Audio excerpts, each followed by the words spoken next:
الله الرحمن الرحيم الحمد لله الذي هدانا لهذا وما كنا لنهتدي لولا أن هدانا الله الصلاة والسلام على رسول الله أما بعد. இன்றைக்கு ஃபிக்ஹுடைய பாடம் இன்ஷால்லா ஆரம்பிப்போம். ஃபிக்ஹுண்டா முதலாவது என்னன்னு விளங்கணும்.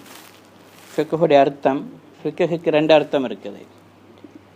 ஒன்று அதனுடைய அரபி சொல்லுக்குள்ள அர்த்தம், இன்னொன்று பரிபாஷையில் ஃபிக்ஹுன்னு எதுக்கு நாங்கள் பாவிச்சு கொண்டு இருக்கிறோம், புழக்கத்தில் எதுக்கு இருக்குதுண்டு. ஃபிக்ஹுன்னு சொன்னால் லொகவில அரபி பாஷையில் ஃபிக்ஹுன்னு சொல்கிறது விளக்கத்துக்கு சொல்கிறது. ஃபஹும் ஒரு விஷயத்தை விளங்குறதுக்கு ஃபிக்ஹுன்னு சொல்கிறது. அல்லாஹ் குர்ஆனில் சொல்கிறான், ஃபமா லிஹாஉலா இல் கௌமி லா யகாதூன யஃப்கஹூன ஹதீஸா. சூரத் நிசா 78வது ஆயத்தில் அல்லாஹ் தஆலா சொல்கிறான், இந்த சமுதாயத்துக்கு என்ன பிடிச்சிட்டுது, இவங்க ஏன் இந்த பேச்சை விளங்காமல் இருக்கிறாங்க. யஃப்கஹூன யஃப்ஹமூன விளங்காமல் இருக்கின்றார்கள். இன்னொரு இடத்துல அல்லாஹ் தஆலா சொல்கிறான், வலாக்கின் லா தஃப்கஹூன தஸ்பீஹஹும். ஒவ்வொரு படைப்பினங்களும் அல்லாஹ்வை துதிப்பாடி கொண்டிருக்குது, தஸ்பீஹ் செஞ்சு கொண்டிருக்குது, ஆனால் உங்களுக்கு அதை விளங்க முடியாதுன்னு அல்லாஹ் சொல்கிறான். இது மாதிரி இன்னொரு இடத்துல நபி ஸல்லல்லாஹு அலைஹி வஸல்லம் சொன்னாங்க, முஸ்லீம் ஷரீஃபில் ரிவாயத்தில் வருகிறது, இன்ன தூல ஸலாத்தி ரஜுல் வ கிஸரி ஹுத்பத்திஹி இன்னத்து மின் ஃபிக்ஹிஹி. ஒரு மனிதருடைய தொழுகை நீண்டதாக இருக்கிறது, அவருடைய பயான் சுருக்கமாக இருக்குதுன்னு சொன்னால் இதுவும் அவருடைய விளக்கத்திற்கு அடையாளம் என்று நபி ஸல்லல்லாஹு அலைஹி வஸல்லம் சொன்னாங்க. இது ஒரு ஹதீஸ். அப்போ இங்கேயும் ஃபிக்ஹ் என்று சொன்னது விளக்கம் என்பதுக்கு அடையாளம். சரி, பரிபாஷையில் ஃபிக்ஹ் எதுக்கு பாவிக்கிறேன்னா ரெண்டு அர்த்தத்தில் பாவிக்கப்படும்.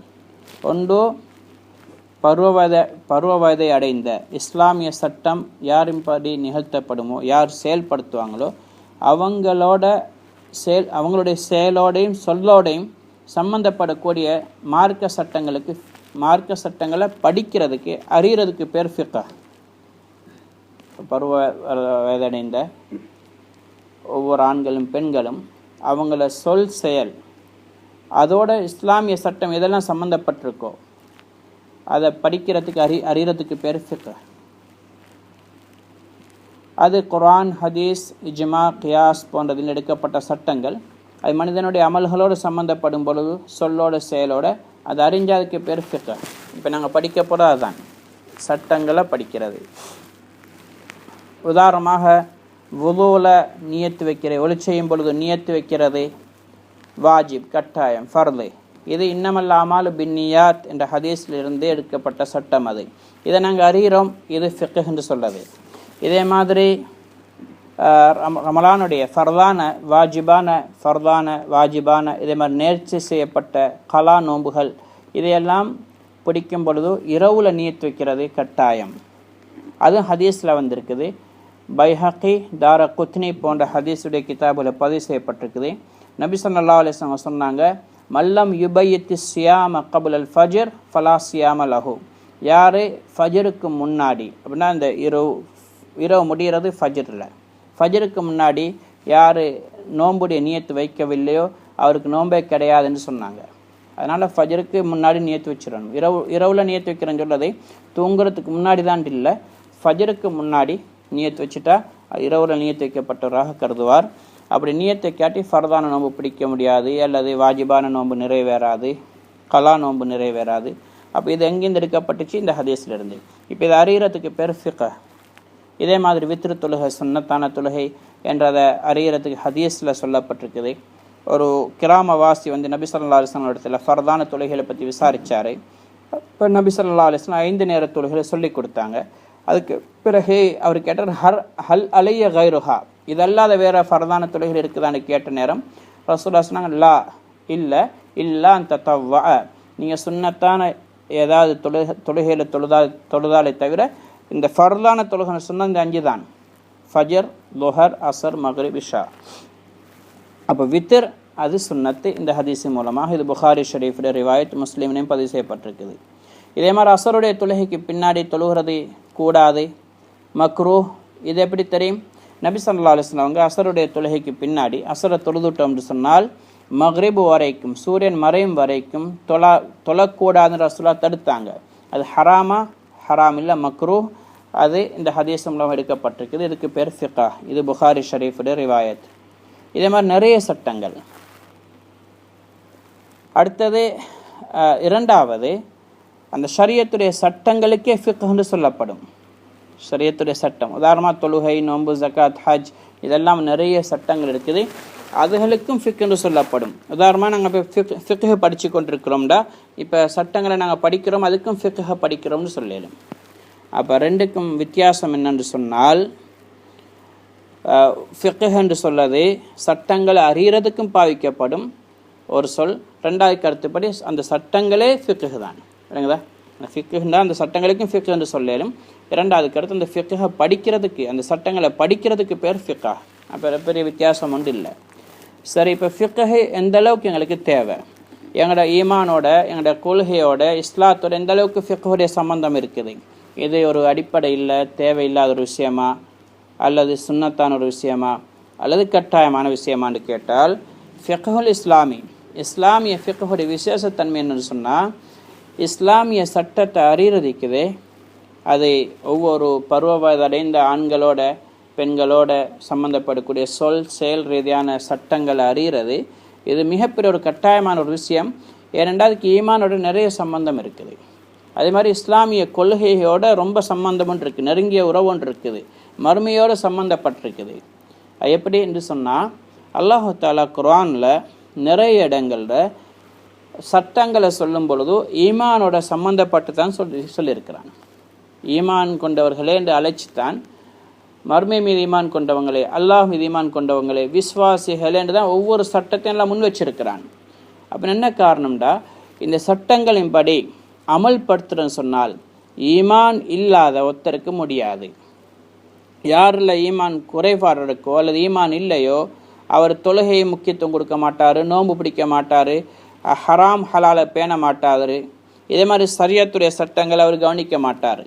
அதனால் ஈமானுடைய ஒரு பகுதி தான் ஷரியத்தின் பிரகாரம் அமல் செய்கிறது. ஃபிக்ஹ் என்று சொல்வது அது ஈமானை விட்டு பிரிஞ்ச ஒன்றல்ல, ஈமானோட சம்பந்தமான ஒரு காரியம்தான். இதில் குர்ஆனில் நிறைய இடங்கள் அல்லாஹு தஆலா ஃபிக்ஹையும் ஈமானையும் சம்பந்தப்படுத்தி, ஃபிக்ஹ் என்று சொன்னால் சட்டங்களோட சட்டங்கள், மார்க்க சட்டங்களை விளங்குறது, மார்க்க சட்டங்கள். அப்போ அதை சம்பந்தப்படுத்தி எல்லாம் சொல்லியிருக்கிறான். உதாரணமாக, யா அய்யுஹல்லதீன ஆமனூ இதா கும்தும் இலா ஸலாத்தி ஃபக்ஸிலு வுஜூஹக்கும் வ ஐதியக்கும் இலல் மராஃபிக். சூரத்துல் மாயிதால வுது அல்லாஹ் ஏவிருக்கிறான். வுது ஃபர்து என்பதற்கு முதலாவது ஆதாரம் இந்த குர்ஆனுடைய ஆயத்து. இந்த ஆயத்தில் அல்லாஹ் தஆலா எப்படி சொல்லுகிறான்டா, ஈமான் கொண்ட மக்களே, நீங்கள் தொழுகைக்காக வேண்டி எழுப்பினால் நீங்கள் உங்களுடைய முகங்களை கழுவிக்கொள்ளுங்க, இதே மாதிரி கைகளை முழங்கை வரையும் கழுவிக்கொள்ளுங்க, தலையை மசூல் செய்யுங்க, கால்களை கழுவிக்கொள்ளுங்க. அப்போ ஈமான் கொண்ட மக்களே என்று அழைச்சித்தான் நல்லா அந்த சட்டத்தை சொல்லுகிறான். அப்போ ஃபிக்ஹ மார்க்க சட்டத்தெல்லாம் முன்வைக்கும் பொழுது ஈமானோடு சம்பந்தப்படுத்தி சொல்லுகிறான். இதே மாதிரி இன்னொரு இடத்துல அல்லாஹு தஆலா தொழுகையும் ஜகாத்தையும் சொல்லிட்டு அது இரண்டையும் ஈமானையும் மறுமை மீது ஈமான் கொள்ளதோடு எல்லாம் இணைச்சிருக்கிறான். அல்லதீன யுகீமுன ஸலாத்த வ யுஅ்துன ஸக்கா வ ஹும் பில் ஆখিরাতি ஹும் யூகினூன். யார் தொழுகையில் நிறைவேற்றி ஜகாத் கொடுக்கிறார்களோ அவர்கள்தான் மறுமை நாள் மீது உறுதி கொண்டவர்கள். அப்படின்னா மறுமை நாள் மீது ஈமான் கொள்ளாதவங்களுக்கு தொழுகிறது கஷ்டம், ஜகாத் கொடுக்கறது கஷ்டம். அப்படி தொழுதாலும் ஜகாத் கொடுத்தாலும் அவங்க சரியாக முறையாக நிறைவேற்ற மாட்டாங்க. ஈமான் அல்லாஹ் மறுமை நாள் மீது ஈமான் இல்லை என்று சொன்னார். அப்போ மறுமையோட ஈமான் கொள்கிற மக்களுக்குத்தான் அந்த அமல்கள் சரியான நிறைவேற்றக்கூடிய சந்தர்ப்பம் ஒன்று கிடைக்கும். அல்லாஹ் தஆலா இங்கே ஃபிக்ஹையும் ஈமானையும் இணைச்சி சொல்லியிருக்கிறான். இதே மாதிரி நோம்பல்லாஹ் கடமையாக்கினான். அப்போ தக்வா பக்கம் மனிதனுக்கு கொண்டு போய் சேர்க்கக்கூடிய லஅல்லக்கும் தத்தகூன், தக்வா உங்களுக்கு கிடைக்கும் என்று நோன்பு அல்லாஹ் கடமையாக்கின பொழுது அங்கேயும் அல்லாஹ் ஈமான் கொண்டவர்களே என்று தான் அழைச்சி சொல்கிறான். யா அய்யுஹல்லதீன ஆமனூ குத்திப அலைக்கும் ஸியாம் கமா குத்திப அலல்லதீன மின் கப்லிக்கும் லஅல்லக்கும் தத்தகூன். இங்கேயும் ஈமான் கொண்ட மக்களே, உங்கள் மீது நோன்பு கடமையாக்கப்பட்டிருக்கிறது, எவ்வாறு முந்திய சமுதாயத்தின் மீது நோன்பு கடமையாக்கப்பட்டதோ அது போன்று. எதுக்கென்றால் லஅல்லக்கும் தத்தகூன், உங்களுக்கு தக்வா என்ற தன்மை கிடைக்க வேண்டும் என்பதற்காக வேண்டி. இதே மாதிரி சூரத்துல் முஃமினூனில் கத் அஃப்லஹல் முஃமினூன் அல்லதீன ஹும் ஃபீ ஸலாத்திஹிம் காஷியூன் நிறைய சட்டங்கள் எல்லாம் சொல்லுகிறான். மூமின்கள் வெற்றி பெற்றுட்டாங்க. மூமின்கள் விசுவாசிகள் யார்? அவங்க தொழுகையில் ஹுஷூ ஹுதுவாக இருப்பாங்க, வீணான காரியங்களை தவிர்த்து கொள்வாங்க, ஜக்காத் நிறைவேற்றுவாங்க, மர்மஸ்தானங்களை பாதுகாத்து கொள்வாங்க. இந்த மாதிரி சட்டங்கள் எல்லாம் பின்னால் சொல்லுகிறான். அப்படின்னா ஈமானும் சட்டமும் இணைஞ்சிருக்குது. ஈமான் வேற, ஃபிக்ஹ் வேற அல்ல. இதே மாதிரி பெண்களோட அழகாக நடந்து கொள்ளக்கூடிய சட்டத்தை எல்லாம் சொல்லும் பொழுதும் யா அய்யுஹல்லதீன ஆமனூ லா யஹில்லு லக்கும் அன் தரிஸுன் நிஸா கர்ஹா, ஈமான் கொண்ட மக்களே, உங்களுக்கு பெண்களை பலவந்தமாக அடைகிறது உங்களுக்கு எந்த விதத்திலையும் ஹலால் கிடையாது. அப்போ அந்த சட்டத்தை எல்லாம் ஈமானோட சம்பந்தப்படுத்தி அல்லாஹ் தஆலா சொல்கிறான். இதே மாதிரி தலாக், 3 தலாக் கொடுக்கப்பட்ட பெண்கள் இத்தா இருக்க வேண்டும். அப்போ இத்தா இருக்கக்கூடிய சட்டத்தையும் அவங்க தன்னுடைய கற்பத்தில் குழந்தை இருக்குதா என்ற விஷயத்தை மறைக்கக்கூடாது. அவங்க கற்பமாக இருந்தால் தலாக் கொடுக்கப்பட்ட நேரத்தில் இருக்குதா இல்லையான்ற விஷயம் அவருக்கு தான் தெரியும். அதை மறைக்கக்கூடாது. பிறகுதான் மற்றவங்களுக்கு தெரிய வரும். ஆரம்பத்தில் அவருக்கு தெரிஞ்சிடும். அப்படி மறைக்கக்கூடாது என்ற விஷயத்தை சொல்லும் பொழுதும் அல்லாஹு தஆலா எப்படி சொல்கிறான்? வல் முத்தல்லகாத்து யதரப்பஸ்ன பி அன்ஃபுஸிஹின்ன ஸலாஸத குரூ, தலாக் கொடுக்கப்பட்ட பெண்கள் 3 சுத்தங்கள் வரை, 3 மாதவிடாய்கள் வரையும் அவங்க எதிர்பார்த்திருப்பாங்க. அந்த நேரத்தில் வலா யஹில்லு லஹுன்ன யக்தும்ன மா ஹலகல்லாஹு ஃபீ அர்ஹாமிஹின்ன, அவங்களுடைய கற்ப பைகளில் எந்த ஒன்றை அல்லாஹ் படைத்திருக்கிறானோ அதை மறைக்கிறது அவருக்கு ஹலால் கிடையாது. எப்போ? இன் குன்ன யுமின்ன பில்லாஹி வல் யௌமில் ஆஹிர், அவங்க அல்லாஹ் மீது மர்மீன் நாளை கொண்டு ஈமான் கொண்ட பெண்களாக இருந்தால். அப்போ அங்கேயும் அல்லாஹு தாலா ஈமானை சம்பந்தப்படுத்துகிறான். இது மாதிரி நிறைய இடங்களையும் அல்லாஹு தாலா ஈமானோட சம்பந்தப்படுத்துகிறான். ஈமானுடைய இந்த சாராயம் ஹராம், இதே மாதிரி சூது ஹராம் என்ற விஷயங்கள் எல்லாம் சொல்லும் பொழுதும் யா அய்யுஹல்லதீன ஆமனூ இன்னமல் ஹம்ரு வல் மைசிர், ஈமான் கொண்ட மக்களே சாராயம் சூது என்று தான் நல்லா ஆரம்பிக்கின்றான். இதே மாதிரி நிறைய விஷயங்கள் இதே மாதிரி வட்டி ஹராம் என்றும் அல்லாஹ் சொல்லும் பொழுதும் யா அய்யுஹல்லதீன ஆமனூ லா தாக்குலு ரிபா அத்ஆஃப முதாஃபா, வட்டியை நீங்கள் பெருக்கி நீங்கள் சாப்பிடாதீங்க. வத்தகுல்லாஹ் லஅல்லக்கும் துஃப்லிஹூன், அல்லாஹ் பயந்து கொள்ளுங்க, நீங்கள் வெற்றி பெறுவீங்க என்று அல்லாஹ் சொல்கிறான். இது மாதிரி எல்லா விஷயத்திலையும் பார்க்கும் பொழுது ஒவ்வொரு அல்லாஹுடைய மார்க்க சட்டங்களில் அல்லாஹ் குர்ஆனில் சொல்லும் பொழுது அதை அல்லாஹோட மறுமை நாளோட ஈமானோட சம்பந்தப்படுத்தி அல்லாஹு தஆலா சொல்லுகிறான். அதனால தான் ஃபிக்ஹே இஸ்லாமிய மார்க்க சட்ட கோர்வைக்கு ஒரு மிகப்பெரிய பரிசுத்தமான அந்தஸ்து கொடுக்கப்பட்டிருக்கிறது. இது ஒரு மனிதனுடைய இஸ்லாத்துடைய ஒரு ரூஹ் மாதிரி தான் மார்க்க சட்டங்களை பற்றிய அறிவு. அதனால் மார்க்க சட்டங்கள் என்று சொல்வது இன்றைக்கி மக்களுக்கு மத்தியில் தவறான நிறைய கருத்துக்கள் பரப்பப்படுது. ஃபிக்ஹ்னா ஒரு குப்பை மாதிரி, ஃபிக்ஹ்னா ஒரு தேவையில்லாத விஷயம் மாதிரி, அப்படியெல்லாம் ஃபிக்ஹுடைய கிதாபுகளை பற்றி சொல்லப்படுது. ஆனால் அது அவங்களுடைய விளக்கத்துடைய தவறு. ஃபிக்ஹு கிதாபுகளில் சில கருத்துக்கள் தவறாக இருக்கலாம். அதனால் அந்த கிதாபுகளை தூக்கி எறிகிறதோ என்பது அவ்வளோ பொருத்தமில்லாத கருத்துக்கள். இப்போ நான் சொல்ல போகிற விஷயம் நீங்கள் பார்த்தீங்கன்னு சொன்னால் ஃபிக்ஹ் எந்த அளவுக்கு முக்கியத்துவம் விளங்கும். குர்ஆன் இருக்கிறதே, குர்ஆனில் நிறைய அல்லாஹ்வுடைய கட்டளை சொல்லப்பட்டு கிட்டத்தட்ட 500 ஆயத்துக்கள் மட்டும் சட்டங்கள் சொல்லப்பட்டிருக்குது. இதே மாதிரி ஹதீஸ்லையும் சொல்லப்பட்டிருக்குது. ஆனால் ஒரு மனிதனுடைய வாழ்க்கையில் அன்றாட நிகழக்கூடிய நிகழ்வுகளுக்கு என்ன தீர்ப்பு என்று சொல்லி நேரடியாக குர்ஆனுக்கு போய் ஹதீஸுக்கு போய் விளக்கம் தேட போனால் அது சாதாரண மக்களை பொறுத்தல்ல, உலமாக்களுக்கு கூட கஷ்டமான ஒரு காரியம்தான். அதைத்தான் இன்றைக்கு குர்ஆன் ஹதீஸில் இல்லாத கிடைக்காத சில தீர்ப்புகளை இஜ்மா கியாஸ் மூலமாக இன்றைக்கு கோர்த்து எங்களுக்கு கிதாபுகளாக இன்றைக்கி லேசாக அமைச்சு கொடுக்கப்பட்டிருக்குது. இதில் நிறைய சட்டங்கள் இன்றைக்கி பதிவு செய்யப்பட்டிருக்கு. ஒவ்வொரு பாடங்களாக பிரித்து சொல்லப்பட்டிருக்கு.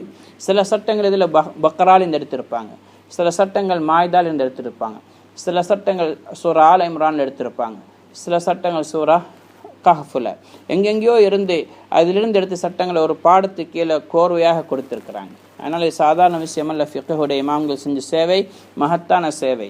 அதனால் நாங்கள் அந்த கண்ணியத்தோடு படிக்கும் பொழுதுதான் அதை கொண்டு பிரயோஜனம் கிடைக்கும். மனிதனுடைய வாழ்க்கை இருக்கிறதே, இது நிறைய பகுதிகளை இணைந்து அமைக்கப்பட்டிருக்குது.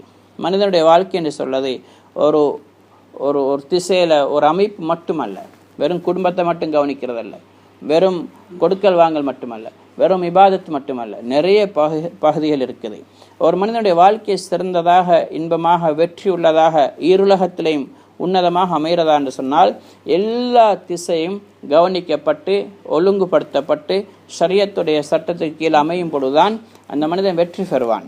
அதனால தான் ஃபிக்ஹுடைய சட்டங்கள் என்று சொல்கிறது இது வெறும் இபாதத்து மட்டுமல்ல. ஃபிக்ஹ் நிறைய பேர் நினைக்கிறாங்க ஒதுவுடைய சட்டத்தை படிக்கிறது, 1க்கு 2க்கு போகிறது, எப்படின்று தொழுகிறது, இது மட்டுமல்ல ஃபிக்ஹ். ஃபிக்ஹ் என்று சொல்வது ஒரு மனிதன் ஒரு குழந்தை திறந்து மௌத்தாகும் வரைக்கும் உள்ள அனைத்து விஷயங்களையும் உள்ளடக்கியதான் ஃபிக்ஹ். அதில் சில பகுதிகள் இருக்குது, எல்லாத்தையும் இணைச்சு கவனித்து அமைக்கப்பட்டதான் ஃபிக்ஹுல் இஸ்லாமிய ஃபிக்ஹ் கோர்வை.